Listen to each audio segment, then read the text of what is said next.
La première erreur qui t'empêche d'être prêt physiquement est le fait que tu ne mets pas assez d'intensité dans ce que tu fais. L'intensité est en effet une clé à la progression physique, mais aussi de façon générale. Que ce soit à l'entraînement en groupe ou en individuel, tu devras te donner à 100% sur les différentes phases de jeu. De cette manière, tu arriveras en match avec un temps d'avance sur les autres. Cela est aussi valable lorsque tu travailles techniquement. Une fois que tu maîtrises l'exercice en question, tu devras essayer de le faire le plus rapidement possible. Si à chaque entraînement tu fais en sorte de mettre de l'intensité et de la maîtrise, tu seras assuré de progresser et par conséquent d'être prêt physiquement. La seconde erreur qui t'empêche d'être prêt physiquement est le fait que tu ne varies pas assez ton entraînement. Le footballeur doit être un athlète complet qui doit constamment chercher à s'améliorer.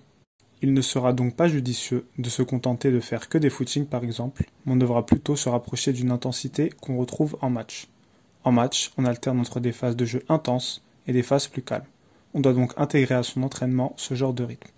C'est donc la méthode du travail en fractionné qu'on pourra utiliser en courant, mais aussi sur d'autres formes d'exercice, comme de la motricité ou de la technique par exemple.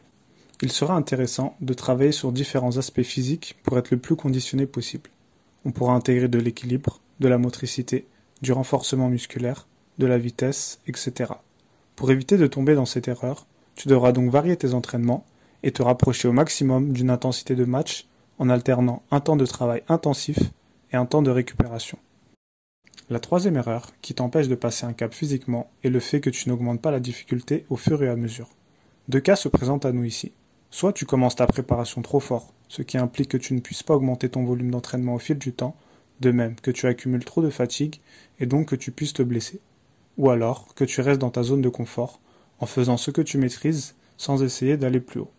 La bonne méthode ici sera de commencer avec une séance assez facile au début, puis d'essayer de progresser au fur et à mesure du temps. On pourra progresser par exemple en faisant plus de répétitions ou encore plus de séries. On pourra de même ajouter des exercices plus difficiles.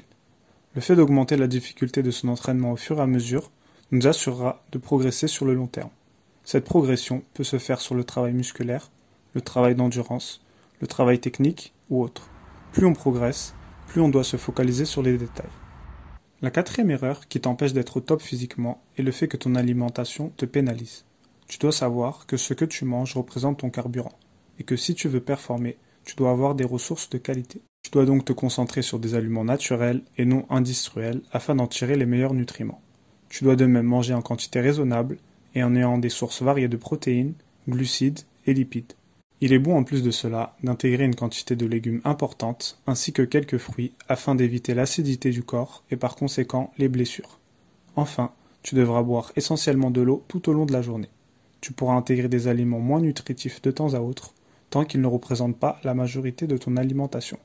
À toi de trouver un juste milieu en intégrant des aliments nutritifs mais qui te plaisent afin que tu ne sois pas frustré mentalement. On peut aussi ajouter comme point bonus le fait d'avoir un repos suffisant.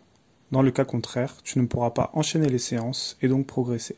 Le meilleur repos représente le sommeil, mais tu peux aussi utiliser d'autres outils, tels que le froid ou le chaud, de même les automassages ou les étirements. Tu connais à présent les erreurs à éviter pour performer physiquement toute l'année. La balle est dans ton camp, à toi de faire le nécessaire. On arrive à la fin de cette vidéo.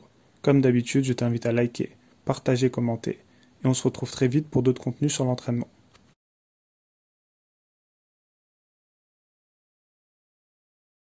Donc voilà, je recommande ce livre pour les footballeurs. Karim Tarwat, un ancien frère.